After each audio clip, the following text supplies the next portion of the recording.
Welcome back to school, everyone! Hey, it's Miss Marissa on the move. Welcome back to another episode of Miss Marissa Moments. We're at the Hannibal Transportation Department.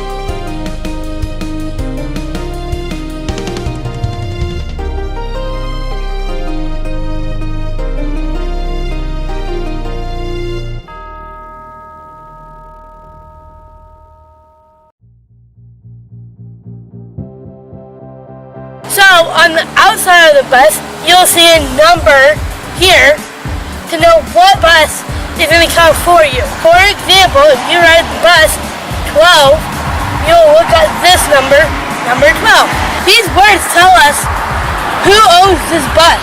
So this door is for emergencies that are on the bus. For a stop sign, it tells the traffic to stop to wait for the kids to get on the bus. And when the bus stops, it goes out and tells the kids to walk farther away from the bus to get on the bus. It's called a walking guard. Look how big these tires are. You want to stay away from these big tires. They have two big mirrors for the bus driver to see where the kids are from outside.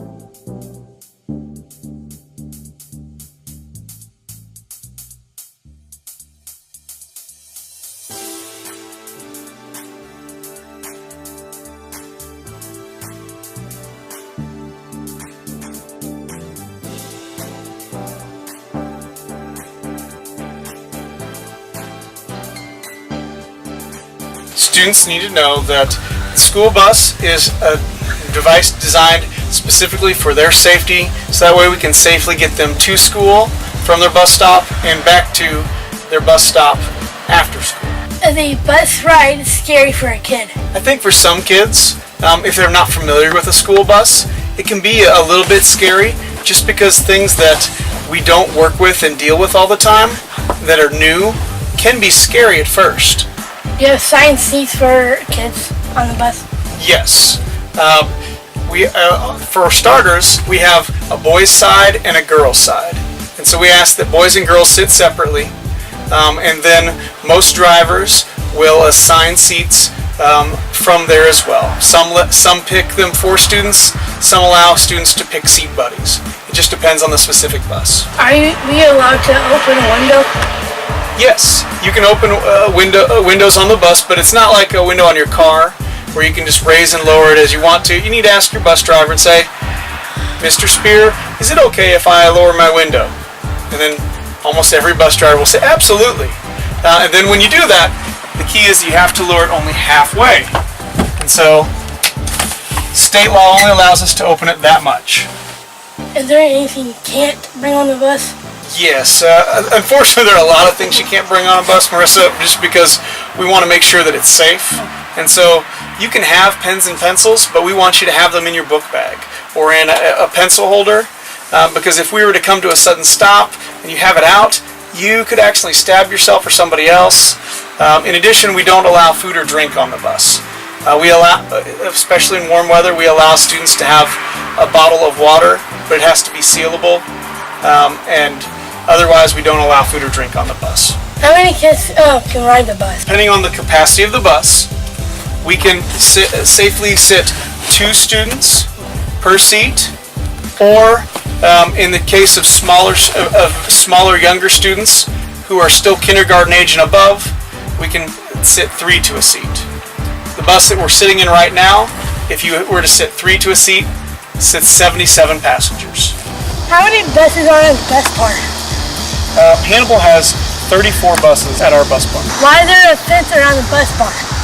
Well, as you can see, buses are very large pieces of equipment and they're extremely expensive. Also, in this day and age, we have to be concerned about safety, and so we have large fences to make sure that no one either steals or tampers with any of our buses. So that way we know that they're safe. In addition, all of our drivers do a safety inspection every morning of their bus before they take it out to pick up students. Get a shot of the words transportation family, because that's what we view it as.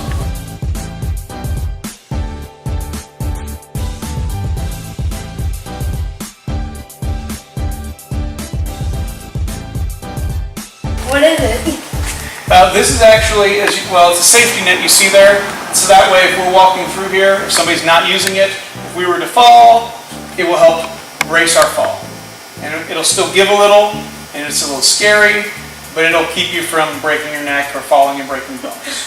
But this is actually our oil change and service pit. If we need to get underneath the bus and to change oil, to lubricate it, we pull the buses up over this. Does someone walk down the steps?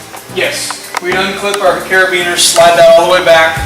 The person would pull the bus up. Typically they pull the bus up to about here, and then walk down the stairs, duck under the bus, and take care of the fluids that way. Sometimes you leave stuff on the bus.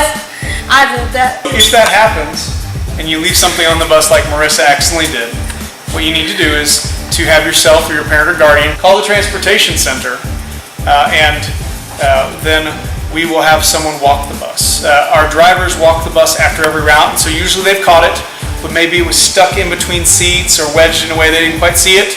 We'll have someone walk through the bus and double check again. Thanks for a great interview. Thank you, Marissa.